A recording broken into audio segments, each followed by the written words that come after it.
Hey again, it's Christina from Sunshine and Flora. So if you've been following my channel at all, you know we just recently finished restoring the neighboring building and we turned it into a storefront for Sunshine and Flora. The front part of the building is the retail storefront. The back room is my work room. And in the work room, I have a room that will be dedicated to a floral cooler. Yes, the whole room will be a floral cooler. I am so excited. In past years, all I've had is a fridge. And let me tell you, that fridge did not hold very many flowers. So I'm really excited to get this going. So today I'm going to be working in here to get it prepped because tomorrow I'm going to be starting my hydroponic tulip bulbs that will be for Valentine's flowers. And I need a place to cool them and let them root. So let me show you what this room looks like and tell you a little bit about the process of how I'm going to be getting it ready. So just for reference, out there is the storefront, and then this is the workroom, my counter space, and then this is the room that will be the cooler. So currently it is serving as a closet for extra retail products, bags. You can see I have crates of bulbs here. So I need to get this cleaned out. But how it is going to function is we have a split unit air conditioner mounted in here. So if we were going to be running this air conditioner normally, it would cool this room to normal air conditioner temperatures. So cooling it to those normal air conditioner temperatures, of course, is not going to cool it to the temperature that I need for a floral cooler or to root my bulbs for winter growing. So what I need to do is hook up my Coolbot. And what a Coolbot does is you hook it into the air conditioner and it overrides that air conditioner functions, and then you can drop the temperature lower to what a normal air conditioner would cool to. And I can control the temperature of this room from that Coolbot unit by controlling the temperature. I can set it to what temperature I want, and I can maintain the humidity. That way, when I have flowers in there, or if I'm storing bulbs, or like my dahlia tubers over the winter if I want, I can really maintain the conditions to what I need them to be. So this room was built fully insulated. We have an exterior door for insulation. All the walls are heavily insulated. We also did a normal ceiling in here. I think that is about 8.5 feet. The rest of the ceilings in the building are like 12 feet. So this has a lower ceiling. It's heavily insulated above the ceiling. And we did a heavy spray foam insulation underneath the floor so that that cool air doesn't seep out into the basement or up into the walls that way. We also did a plastic vapor barrier so that way if there's moisture in this room, because if I have flowers in there, there's going to be more moisture than normal. That way we don't get any moisture into that insulation. And the walls are painted with a special mildew moisture proof, like something you would put in a bathroom, a special paint. It's not just like a Valspar brand. It's one of those brands that starts with a Z. You'll see it at the Home Improvement Center. But I did a very special paint, and I did, I think, 2 or 3 coatings in there. So this room should function really well. So anyway, the first thing I need to do is start clearing some stuff out of here. So I'm going to do that quick. Then I'll show you the shelving that's going to go in there that I can easily put my floral buckets on. All right, so I'm hopping into this video on the day I am editing it. This segment, I realized my microphone wasn't working and I didn't want to just cut it out because I thought it was a really important segment to show you guys. So I'm refilming it. At this part of the video, I had turned on my air conditioner and I was just going to let it run for a couple hours just to make sure the air conditioner itself was functioning on its own before I actually set the Coolbot up to it. But I also went through and told you about my Goie. Now, if you aren't familiar with a Goie, it's a wireless system where you can track the temperature and the humidity for specific locations. So I currently have one set up at the other building, and I monitor, over the last couple of years I've been doing this, I monitor the room where I did my seed starting, I monitor my greenhouse and my hoop house, and I can watch these things on my phone to see what's happening in those locations. So I got another set, and I'm setting one up for this building, and they are really easy to set up. So basically the first part of the Goie plugs into the wall, and this is what connects to your Wi-Fi and syncs with the transmitters. So the other part of the Goie are these little transmitters, and you can get these sets in different sizes. I got the one that comes with 4 transmitters. And so what you do is you add the main component into the app on your phone. And so I named it the name of this building.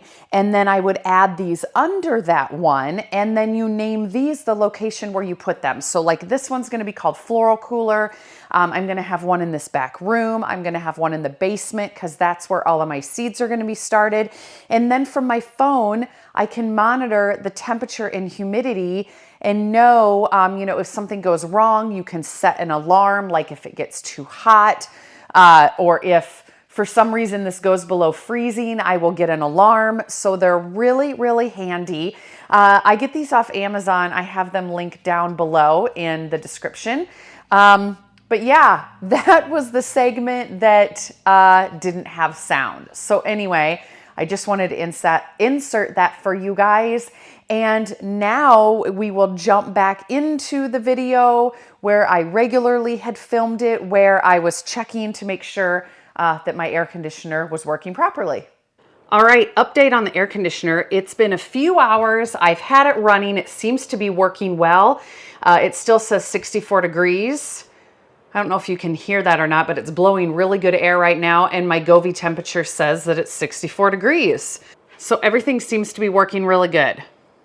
So I'm out of time for today. I have to go pick my daughter up from daycare, but this video will pick back up tomorrow.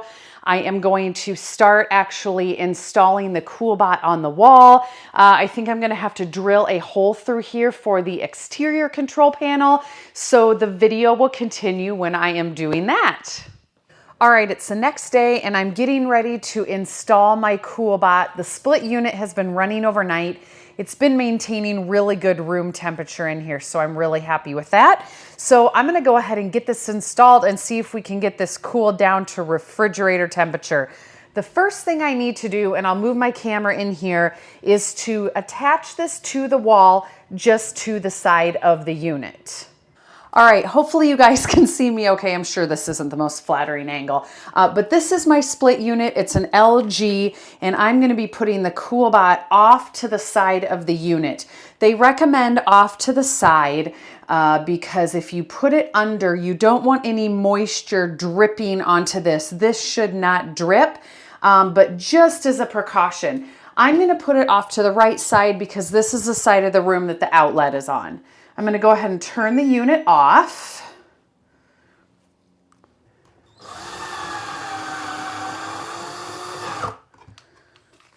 All right, that's in. Next step.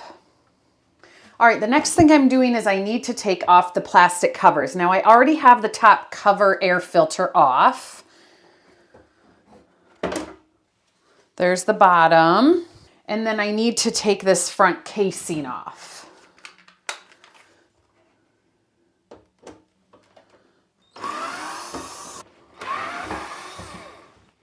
The reason I need to take this off is I need to be able to access the sensors on the inside of here. And there aren't really instructions on how to take this off in the book. So I'm just kind of seeing if I can wiggle it off. Okay, so the front panel is off of the split unit.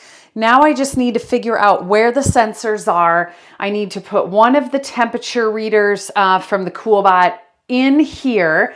And then I also need to hook it up to the sensor. So let me grab my cords. Let's get those connected.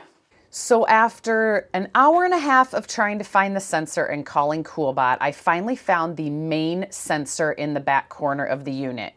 So what I'm doing here is I'm taking the heat cord and joining it with the main sensor and wrapping it with tin foil.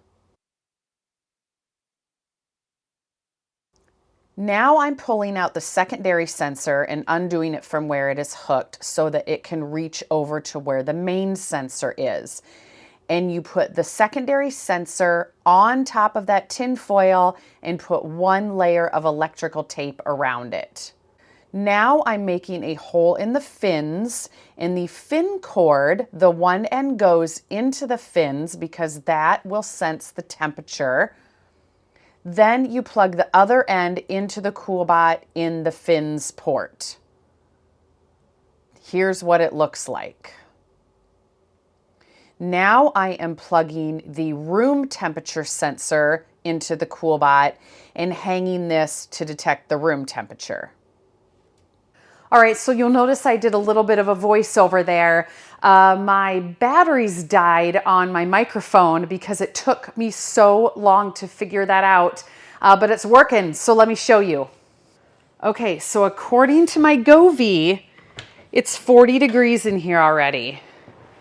Oh my gosh, it feels like a refrigerator.